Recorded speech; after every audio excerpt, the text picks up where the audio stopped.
Apakah jin itu bisa dibunuh? Jawabannya bisa. Semua yang bernyawa bisa mati, termasuk jin. Dan salah satu jalan masuknya kematian adalah dengan dibunuh oleh tangan manusia. Ada banyak ilmu yang bisa membunuh jin. Salah satunya adalah gembulu geni atau kulhu geni. Ada banyak alat yang bisa digunakan untuk membunuh jin. Misalnya saja adalah azimat berhodam ataupun minyak aura. Yang kita bahas kali ini adalah minyak aura. Namun, membunuh jin itu adalah sesuatu hal yang bisa kita lakukan. Boleh kita lakukan. Namun, hendaknya dihindari. Kenapa? Ada dua konsekuensi berat ketika kita membunuh jin. Yang pertama yaitu munculnya karma negatif. Ketika kita membunuh sesuatu, jelas akan muncul karma negatif. Dan karma itu ibarat tabungan. Suatu saat kita akan betok, kita akan memanen karma negatif itu. Berupa apa? Pengapesan. Berupa apa? Kesulitan dalam hidup. Berupa apa? Bisnis yang bangkrut. Berupa apa? Anak-anak yang sakit. Berupa apa? Istri yang kemudian minggat atau pergi dari rumah karena cekcok, hal sepele dan lain sebagainya. Itulah kenapa membunuh jin bisa dan boleh kita lakukan, namun hendaknya dihindari. Kemudian konsekuensi yang kedua dari membunuh jin adalah menimbulkan dendam. Dan ini yang Mbak Wira hindari. Kenapa? Karena manusia umurnya paling pol 60 tahun, sementara jin itu bisa ribuan bahkan puluhan ribu tahun. Ini yang bermasalah. Kok bisa? Sebelum membahas lebih jauh ke sana, Mbak Wira ingin Anda open minded, terbuka pikirannya untuk berbagai macam peluang atau kemungkinan. Kenapa manusia harus membunuh jin? Yang pertama, misalnya jin tersebut adalah berupa kiriman santet. Dia datang membawa penyakit atau ingin menyakiti kita dan keluarga, sehingga dalam rangka mempertahankan diri kita harus membunuhnya.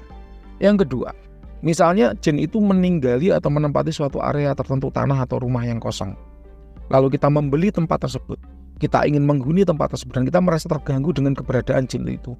Jin itu juga punya rumah di situ, dia juga bermukim di situ, dan kita sebagai manusia yang membeli tempat itu, keluar uang untuk memiliki tempat itu, kita merasa terganggu dengan keberadaan jin itu. Jin itu kemudian kita nego untuk pindah, kita relokasi ke tempat yang lain, kita buatkan rumah yang baru. Nggak mau, diajak ngobrol nggak bisa, diajak negosiasi nggak bisa, akhirnya terpaksa kita bunuh. Itu yang kedua. Yang ketiga, ini yang paling jahat kalau menurut Mbak Wira. Kenapa? Karena begini, ketika alasan yang pertama jin itu kita bunuh karena dia membawa santet, itu berarti kan kita mempertahankan diri. Yang kedua, jin itu kita bunuh atau kita usir karena kita membeli tempat itu, kita juga punya hak karena kita sudah keluar uang untuk membeli tempat tersebut. Yang ketiga ini yang paling jahat. Kenapa? Karena merebut. Misalnya ketika kita ingin menarik suatu pusaka yang ada atau mendiami suatu tempat, pusaka itu mengandung energi alam yang tinggi, sehingga jin kemudian menempati pusaka itu, menjaga pusaka itu, karena memang dia memanfaatkan energi yang ada pusaka itu untuk meningkatkan kesaktian dia duluan yang ada di situ. Kemudian kita ingin memiliki pusaka itu, akhirnya kita tarikkan pusaka itu dari alam gaib, kita materialisasikan, kan begitu. Akhirnya dari pertempuran antara kita dengan si jin itu, lalu kita membunuh jin itu, karena jin itu nggak bisa dinego untuk melepaskan pusaka yang telah ia jaga. Akhirnya jin tersebut mati. Ini yang Mbak Wira bilang jahat, karena kita merebut sesuatu milik makhluk lain. Atau, nah ini yang marak di tahun 2018, karena 2018 itu krisis. Nah, krisis. Anda boleh cek itu di Google atau sosial media apapun. 2018 itu Indonesia krisis.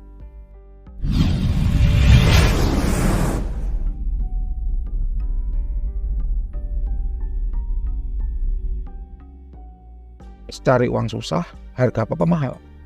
Akhirnya orang berbondong-bondong menarik harta gaib. Entah emas batangan, entah batu-batu mulia. Kalau nggak gitu hasil bumi seperti minyak dan batu bara. Yang mana jin gemar gitu loh, mengoleksi atau menyimpan benda-benda seperti itu, gemar. Dan ada juga yang manusia itu mengambil atau merampas paksa emas atau batu-batu berlian milik si jin itu tadi. Mohon maaf kalau Anda kurang setuju, nggak masalah, nanti ketik aja komentar di bawah ya. Nanti akan Mbak Wira jadikan konten di bahasan berikutnya. Jadi merebut, memang dia sengaja ngambil emas batangan atau mengambil batu-batu mulia ya, milik si jin itu. Otomatis si jin itu kan melawan toh. Sebagaimana kalau kita punya emas lalu ada orang yang mau ngerampok kita, kan pasti kita lawan. Karena manusia itu makhluk yang istimewa, dibekali dengan beragam ilmu, sihir dan supranatural. Akhirnya jin itu dibunuh, sehingga kita berhasil memiliki si emas batangan atau batu-batu mulia itu. Minyak dan batu bara pun juga demikian kasusnya, ditutup sama jin. Ini kita bunuh jin yang nutup itu, sehingga minyaknya mau keluar atau batu baranya mau keluar. Memang benar bah ada hal kayak gitu. Anda boleh cari cerita sendiri di luar ya. Jadi tidak jarang pengeboran itu melibatkan tumbal. Kenapa? Karena memang jin menutup supaya tidak kelihatan oleh manusia, atau ditutup supaya tidak keluar minyaknya. Padahal udah dibor, kedalamannya udah sesuai dengan mesin, tapi sengaja ditutup. Akhirnya kita harus mengeluarkan tumbal biar minyaknya mau keluar. Nah kalau dikasih tumbal tetap nggak mau keluar, nanti dibunuh jinnya. Datangkan orang yang lebih kuat dibunuh, datangkan dukun yang lebih kuat dibunuh, kan gitu. Nah ini yang bahaya. Kenapa? Karena begini Bapak Ibu, coba perhatikan dan renungkan. Usia manusia itu berapa sih? Paling 60-80 tahun. Anggaplah sama ya dengan Nabi Muhammad ya, 60 tahun misalnya. Setelah 60 tahun kita meninggal. Padahal jin itu usianya panjang. Bisa ratusan, bisa ribuan, bisa puluh ribu tahun. Jin juga punya keluarga. Ketika bapaknya jin kita bunuh, anaknya kan pasti dendam, istrinya kan pasti dendam. Dia akan berusaha mengincar kita. Namun karena kita sakti, berhasil membunuh jin, otomatis kan kita sakti, lebih kuat, lebih hebat, lebih powerful kan gitu. Ilmu kita lebih banyak. Maka si jin ini akan menunggu. Menunggu siapa? Menunggu kita meninggal. Setelah kita meninggal, anak dan istri kita kan belum tentu sesakti kita. Itulah momen di mana jin itu akan membalas dendam.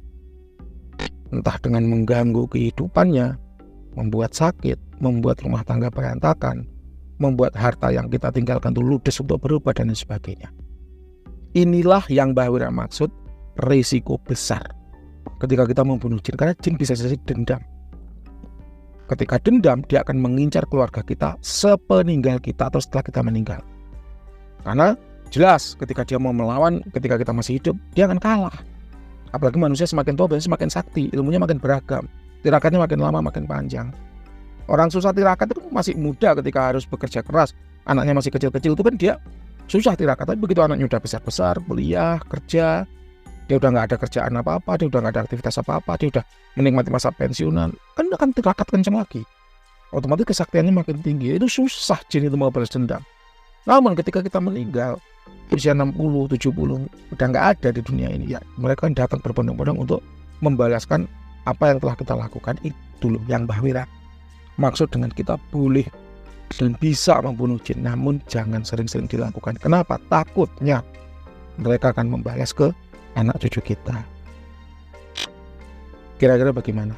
Bisa dimengerti? Bisa diterima? Bisa dipahami? Atau masih ada pertanyaan lagi? Silakan tinggalkan jejak di kolom komentar. Nanti akan kita diskusikan.